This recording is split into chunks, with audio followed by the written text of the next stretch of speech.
Hello guys, आज बात करेंगे। आप लोगों ने देखा होगा थंबनेल में 300 ऑब्जेक्टिव क्वेश्चन केमिस्ट्री का। तो आप ध्यान से देखेंगे और ध्यान से ऑब्जेक्टिव का सही आंसर बताएंगे और किस पर वीडियो चाहिए और मुझे जल्दी से जल्दी आप कमेंट में बताएंगे। चलते शुरुआत करते हैं। तो क्वेश्चन नंबर फर्स्ट जो ऑब्जेक्टिव है, तो बताइए घोलक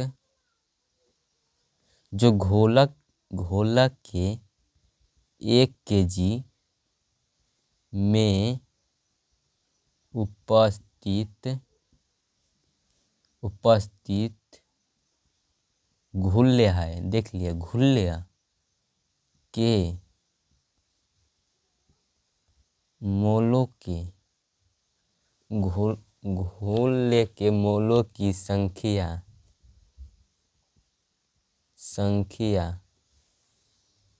को क्या कहते हैं?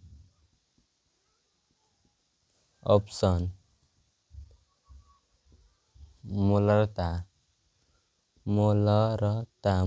ऑप्शन बी मोललता, ऑप्शन सी नर्मलता, ऑप्शन डी मोल प्रभाज।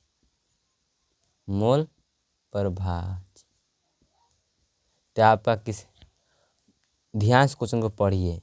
घोलक के 1 kg में उपस्थित घुल्य के मोलों की संख्या को क्या कहते हैं? अगर इस तरह से ऑब्जेक्टिव आएगा तो आप क्या मारेंगे? इसे मारेंगे मोलता देगा, आप कंफ्यूज कर देंगे। ये नहीं होगा, क्या होगा? हमारा मोललता होगा। क्या होगा? मोललता होगा। दूसरा क्वेश्चन देखिए, कह रहा है कि विद्युत अपघटन में उपस्थित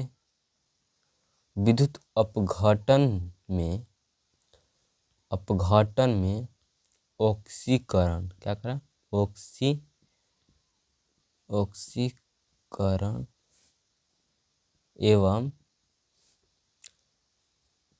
अपचयन, क्या चीज? अपचयन होता है। किसमें ऑक्सीकरण होता है, किसमें अपचयन होता है? तो ऑक्सीजन किसमें होता है?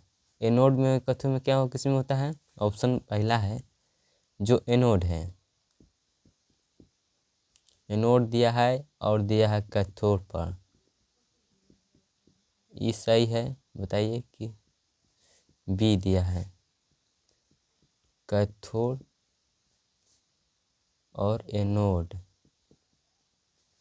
पर। सी ऑप्शन केवल एनोड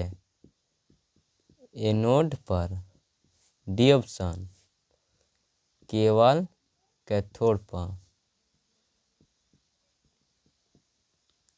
पर। बताइए किसमें क्या होगा? तो इसमें आपका आंसर हो जाएगा, क्या आंसर हो जाएगा आपका इसका? देखो ऑक्सीकरण क्या होता है? जो ऑक्सीजन को क्या करता है? ऑक्सीजन होता है। फिर अपचयन, इसमें हाइड्रोजन, इस ऑक्सीजन होता है, इसमें हाइड्रोजन होता है।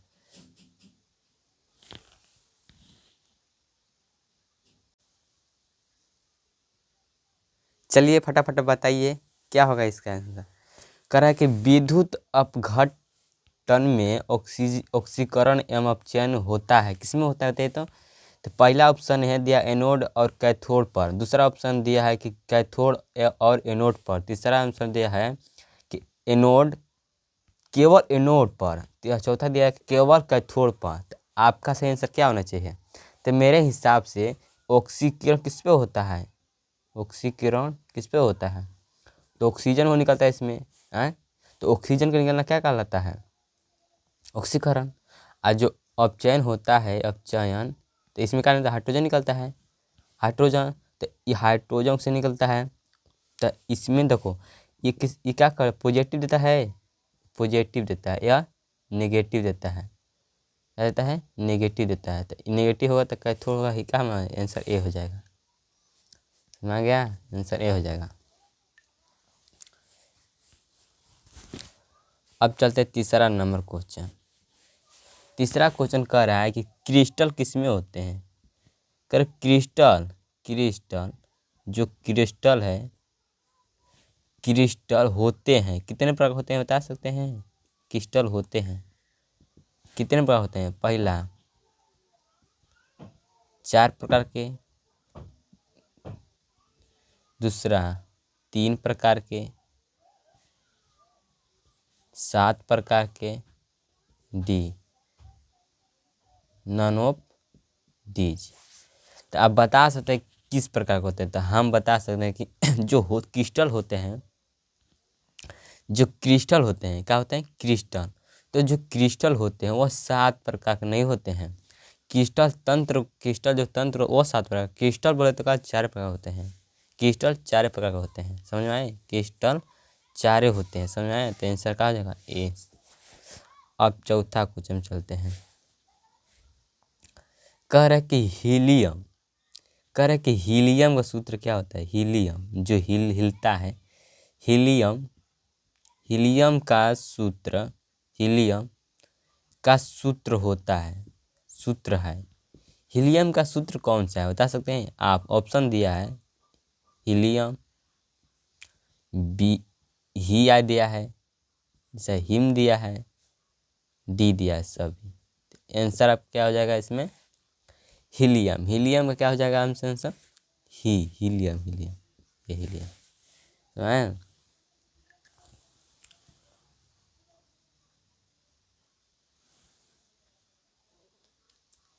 चलिए क्वेश्चन नंबर 5 क्वेश्चन में बात करते हैं। क्वेश्चन नंबर 5 के, तो बताइए आप कॉपर जो होता है, कॉपर का निष्कर्षण, कॉपर निष्कर्षण, जो कॉपर के निष्कर्षण की प्रगलन हो विधि है, प्रगलन क्रिया या विधि को हो, दोनों ये कहीं होता है, क्रिया में निर्मित धातुमल, धातुमल समझते हैं, धातुमल जो कि अशुद्धियाँ जिसमें पाई जाती है उसे कहते हैं धातुमल का रासायनिक, रासायनिक बोले तो जिसका हम एक बार प्रयोग कर सकते हैं, दोबारा प्रयोग नहीं कर सकते हैं, इसका क्या कहते हैं हम, रासायनिक कहते हैं।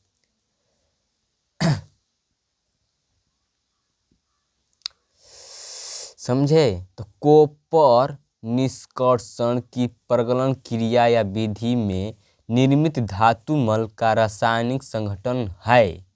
तो क्या होता है धातुमल संगठन, क्या निकलता है धातुमल बताइए। तो हमारा जो एफ ई एस ई होता है, इस भी हो गया ऑप्शन। ऑप्शन दिया है F E I S O, C option दिया है yes F E S, D option दिया है yes U yes F double E, हो गया। तो आपका इसमें ऑप्शन क्या होगा जल्दी से कमेंट में बताइए।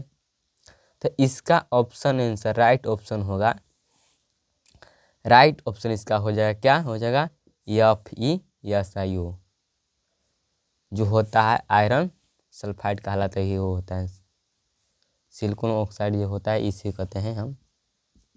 जो मुझे देखो करे कि निम्नलिखित, जो निम्नलिखित है, क्या जो निम्नलिखित मतलब बहुत सारा होता है निम्नलिखित, निम्नलिखित में किसका, किसका, किसका बंधन कोण, बंधन कोण होता है, बंधन कोण सबसे अधिक होता है, सबसे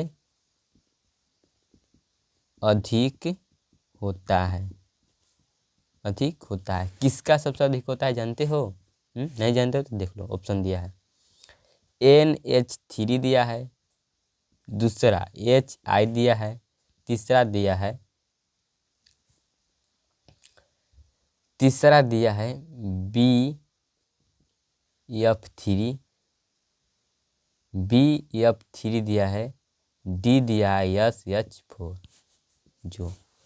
तो आपका सही इसमें आंसर हो जाएगा कि निम्नलिखित में किसका बंधन कोण, क्या करा, किसका बंधन कोण सबसे अधिक होता है।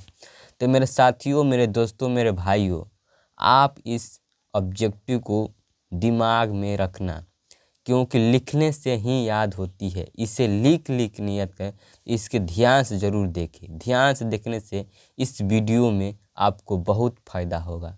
तो मेरे साथियों, मेरे दोस्तों, अच्छे से इस वीडियो को देखना और ऑब्जेक्टिव आपको एक आराम से याद हो जाएगा एक बार देखने पर। दोबारा किसी का वीडियो देखने की ज़रूरत नहीं है। तो बता, निम्नलिखित में किस बंधन कोण सबसे अधिक होता है। तो बता किसका होता है, तो हमारा होता है ऑप्शन सी। ऑप्शन सी होता है, ऑप्शन सी होता है BF3 होता, कहता है ऑप्शन BF3 होता है। चलो क्वेश्चन नंबर 7 पर। तो क्वेश्चन नंबर 7 कहता है कि नाइट्रोजन, क्या, नाइट्रोजन जिसे हम ईयन कहते हैं, नाइट्रोजन जिसे ईयन कहते हैं, इसका परमाणु संख्या 7 होता है। तो नाइट्रोजन और ऑक्सीजन, ऑक्सीजन किसे कहते हैं, O को। कितना लोग हैं, कितना लोग मेरे दोस्त साथी होंगे जिसका कि ऑक्सीजन O का मान नहीं होगा। तो ये ऑक्सीजन क्या होता है, O होता है। जो ध्यान से पढ़े तो ऑक्सीजन का होता है O होता है, O की का 8 होता है परमाणु संख्या। तो इसमें बताइए है क्या, ये दोनों है क्या, ये दोनों क्या है, धातु है जिसे हम इंग्लिश में कहते हैं मेटल, कि अधातु है जिसे नॉन मेटल कहते हैं ना। डी सी ऑप्शन कहता है उपधातु है। आखिर में ये क्या है, D option none of D, इनमें से कोई नहीं। तो बताइए इसमें क्या है, धातु है, कोई धातु क्या है, यह क्या है, तो यह अधातु है। क्या है, अधातु है। समझ में आया, यह क्या है, अधातु है ऑप्शन। अब चलते हैं क्वेश्चन नंबर 8 पर। तो कहता है कि संक्रमण, संक्रमण जो संक्रमण होता है, संक्रमण क्या होता है समझे। संक्रमण मतलब कि बहुत सारे तत्वों का करना, एक साथ मिलाकर संक्रमण करना। संक्रमण तत्वों को और किस नाम से, समझ में आएगा ना, किस नाम से जाना जाता है, जाना जाता है, किस नाम से जाना जाता है। तो आप संक्रमण तत्व खाली एक ही होते हैं, कह रहा कि यस ब्लॉक के तत्वों को कहते हैं, नहीं बी ऑप्शन। पी ब्लॉक को तत्व कहते हैं, पी ब्लॉक के तत्व कहते हैं, किसे कहते हैं, ऑप्शन नंबर सी कि डी ब्लॉक के तत्व कहते हैं, ब्लॉक के तत्व, या ऑप्शन नंबर एफ ब्लॉक के तत्व किसे कहते हैं। तो इसका सही आंसर क्या हो जाएगा, इसका डी हो जाएगा। डी डी जैसे D block, D block, D block के तत्वों को हम क्या कहते हैं, संक्रमण तत्व कहते हैं, संक्रमण तत्व कहते हैं। चलते हैं अगले नंबर क्वेश्चन पर, नंबर क्वेश्चन 9। तब बताइए कि जो CH3 होता है या मिथाइल होता है, CH3 क्या होता है, मीथेन कहते हैं, अच्छा मीथेन कहते हैं। मीथेन का IUPAC नाम है, IUPAC नाम लिख सकते हैं, बता दी इसका कौन नहीं लिख सकता है, इसे बता दे। मीथेनोइक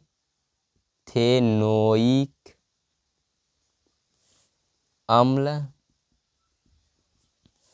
बी ऑप्शन इथेनोइक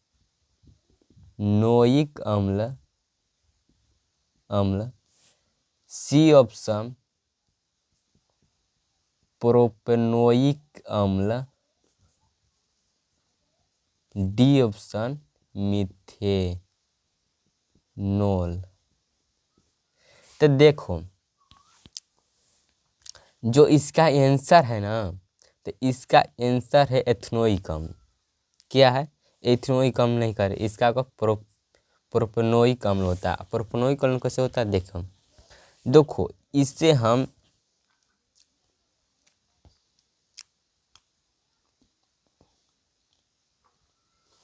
इसे जिसमें एक कार्बन होता है कहते हैं इथेन कहते हैं।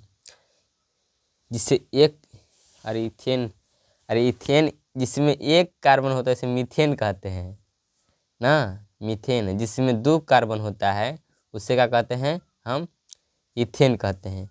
तो जिसमें 3 कार्बन का प्रोपेन कहते हैं। समझ में आया। तो यह इसमें क्या है वह समूह है। तो ये क्या हो जाएगा अम्ल हो जाएगा। तो मिथेनोइक अम्ल नहीं होगा, गलती हो जाएगा। इहो नहीं होगा क्या होगा हमारा इथेनोइक। यही हो जाएगा। समझ में आए। ये कहेंगे 2 की बात कर रहा है, इससे 2 हो गए। इसलिए 10वां क्वेश्चन की बात कर रहे हैं, 10 नंबर क्वेश्चन की। जो हमारा करेगा पेट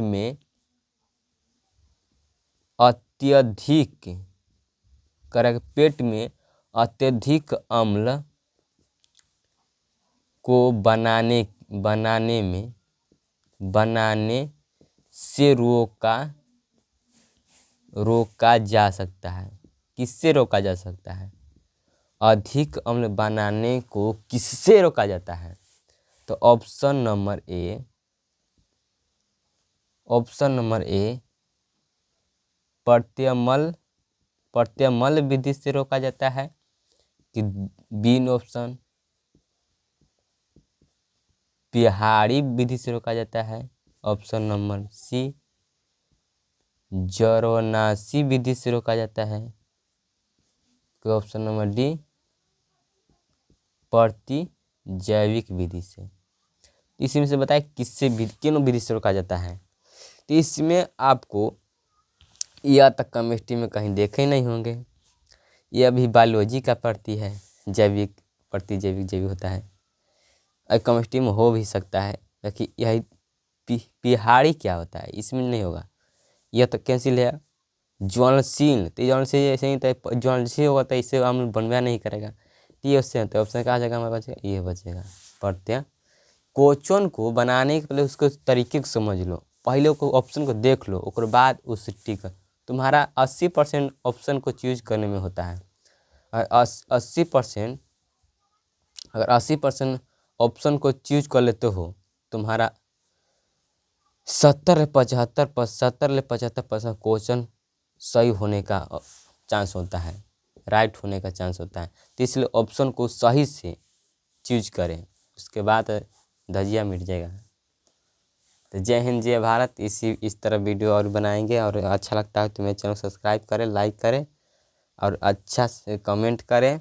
और इसी तरह सब वीडियो चाहिए तो जल्दी से कमेंट करना। धन्यवाद।